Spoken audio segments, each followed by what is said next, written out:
Lady doctor से दरिंदगी पर पश्चिम बंगाल में उबाल देखा जा रहा है। कोलकाता में महिला डॉक्टर से हैवानियत और हत्या की वजह से छात्र नाराज हैं। कोलकाता से लेकर के दिल्ली तक छात्रों ने प्रदर्शन करके अपनी नाराजगी जाहिर की है। तो कोलकाता में सैकड़ों छात्र प्रदर्शन कर रहे हैं। हालात को देखते हुए पुलिस भी प्रदर्शन वाले जगहों पर मौजूद हो गई है। प्रदर्शनकारी छात्र न्यायिक जांच की मांग कर रहे हैं। इसके साथ ही साथ मामले की सुनवाई के लिए फास्ट ट्रैक कोर्ट के गठन की भी मांग की जा रही है। तो सिर्फ बंगाल ही नहीं बल्कि देश भर के अलग अलग इलाकों में इस तरह से अब मेडिकल के छात्र विरोध प्रदर्शन कर रहे हैं। जिस तरह से हैवानियत एक छात्रा के साथ में हुई है, हत्या कर दी गई है और उसके बाद देश भर में विरोध प्रदर्शन है।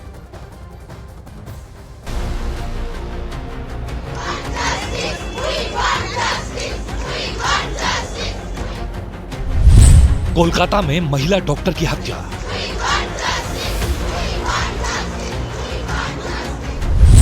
हैवानियत के बाद हत्या पर बवाल।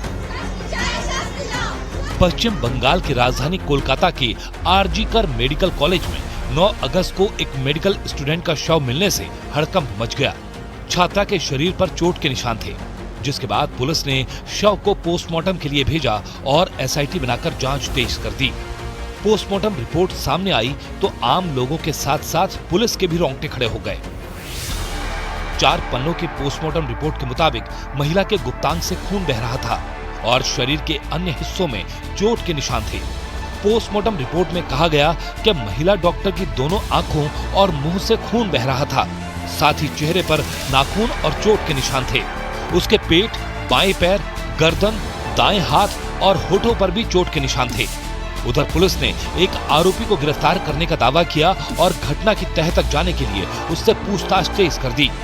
Case has been started both under rape and murder.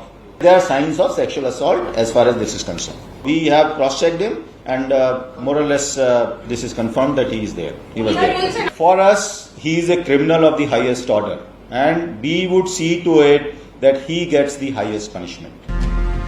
उधर साथी छात्रा की मौत के विरोध में डॉक्टरों ने अस्पताल के बाहर विरोध प्रदर्शन किया और कैंडल मार्च भी निकाला।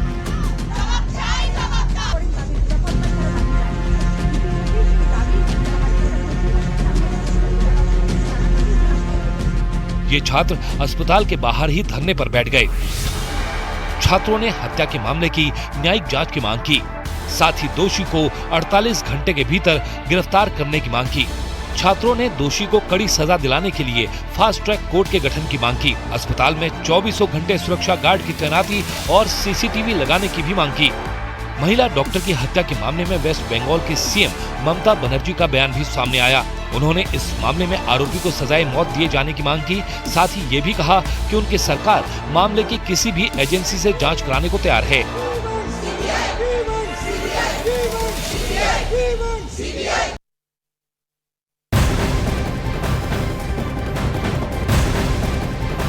कोलकाता में महिला डॉक्टर से हैवानियत और हत्या के मामले में एक बड़ा एक्शन भी हुआ है। आरजीकर अस्पताल के मेडिकल सुपरिटेंडेंट को हटा दिया गया है। दरअसल महिला डॉक्टर आरजीकर अस्पताल में ही काम किया करती थी और वहीं पर उनका शव मिला था। और अब जैसा कि बंगाल सरकार का दावा है कि सख्त एक्शन लिया जाएगा, सुपरिटेंडेंट को वहां से हटाया गया है।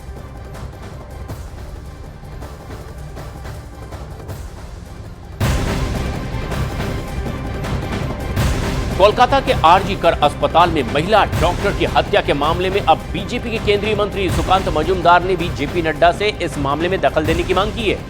सुकांत मजूमदार ने जेपी नड्डा को लेटर लिखा है, जो तस्वीरें आप देख रहे हैं, जिसमें उन्होंने इस केस की सीबीआई जांच की मांग करने की बात कही है। साथ ही साथ डॉक्टरों की सुरक्षा बढ़ाने के लिए आवश्यक कदम उठाने की भी इस पत्र में मांग की गई है।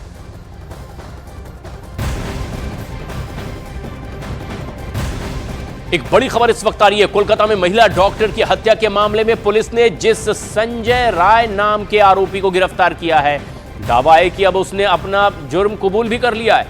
पुलिस ने बताया कि आरोपी वारदात के बाद एक अहम सुराग छोड़ गया था और बस इसी वजह से वो तुरंत पुलिस के चंगुल में फंस गया।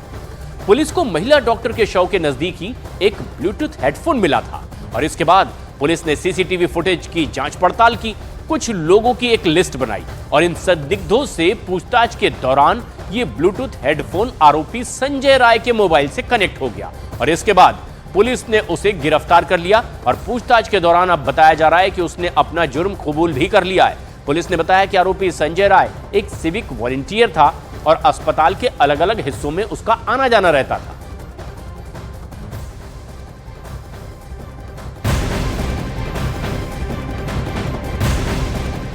कोलकाता के आरजीकर मेडिकल कॉलेज में महिला डॉक्टर के रेप और हत्या के मामले में पूरे बंगाल में बवाल मचा हुआ है। सीएम ममता बनर्जी ने दोषियों पर कड़ी कार्रवाई का भरोसा जरूर दिया है, लेकिन बीजेपी ने सीबीआई जांच की मांग कर दी है। केंद्रीय मंत्री सुकांत मजूमदार ने आरोपी को फांसी की सजा देने की और साथ ही साथ इस पूरे मामले में सीबीआई जांच की मांग की है। इस बीच कोलकाता में महिला डॉक्टर के रेप और हत्या के मामले में विरोध प्रदर्शन देश भर में तेज हो गए। कोलकाता से लेकर दिल्ली तक प्रदर्शन किया जा रहा है। कोलकाता में देर रात मेडिकल छात्रों और नर्सों ने विरोध प्रदर्शन करते हुए कैंडल मार्च निकाला, तो वहीं बीजेपी के नेता और कार्यकर्ताओं ने भी रेप और मर्डर के विरोध में आरोपियों पर कार्रवाई के लिए कैंडल मार्च निकाला। दिल्ली में भी राम मनोहर लोहिया अस्पताल के डॉक्टर्स ने विरोध प्रदर्शन के लिए कैंडल मार्च निकाला है। और ये विरोध प्रदर्शन सिर्फ कोलकाता में, पश्चिम बंगाल में नहीं हो रहा है, बल्कि देश भर के अलग अलग इलाकों में, राजधानी दिल्ली में भी। और अब इस मामले में बीजेपी ने ममता सरकार को कटघरे में खड़ा किया है और सीधे आरोप लगाया कि आरोपियों को बचाने की कोशिश की जा रही है। तो वहीं दूसरी तरफ टीएमसी नेता अभिषेक बनर्जी ने दावा किया है कि इस केस में पुलिस पूरी तरह से एक्शन में है। আমরা অবশ্যই সেটাতে সমর্থন করছি যে ফাঁসি হওয়া উচিত। ऐसा बर्ताव, ऐसा जघन्य अपराध किया गया है। मेरा कहना है कि एक तो है 24 घंटा के ऊपर चीफ मिनिस्टर एकदम शांत थी, कुछ बोली तक नहीं। सीबीआई इंक्वायरी हो, ये फैमिली चाहते हैं, ये कई लोग कह रहे हैं सीबीआई इंक्वायरी होना चाहिए। প্রথমত যে ঘটনাটা ঘটেছে অত্যন্ত নরকীয়, আমি বলব মর্মান্তিক, এবং মুখ্যমন্ত্রী রাজ্য সরকারের যে অবস্থান সেটা ইতিমধ্যেই স্পষ্ট করে বলেছেন, এবং 24 ঘন্টার মধ্যে যিনি মূল অভিযুক্ত তিনি গ্রেফতার হয়েছে। कोलकाता में 3 दिन पहले आरजीकर मेडिकल अस्पताल में महिला डॉक्टर की संदिग्ध मौत हो गई थी और इस मामले में पुलिस ने हत्या और रेप का मुकदमा दर्ज किया है। वहीं महिला डॉक्टर की हत्या के मामले में चौंकाने वाली पोस्टमार्टम रिपोर्ट भी सामने आई है। पोस्टमार्टम रिपोर्ट में कहा गया कि मृतक डॉक्टर की दोनों आंखों और मुंह से खून बह रहा था। चेहरे और नाखून पर भी चोट के निशान थे। पीड़ित के प्राइवेट पार्ट से भी खून बह रहा था और इसके पेट, बाएं पैर, गर्दन, होठ पर भी चोट के निशान थे। वहीं कोलकाता पुलिस ने अधिकारियों ने दावा किया है कि डॉक्टर की हत्या सुबह 3 से 6 बजे के बीच की गई है।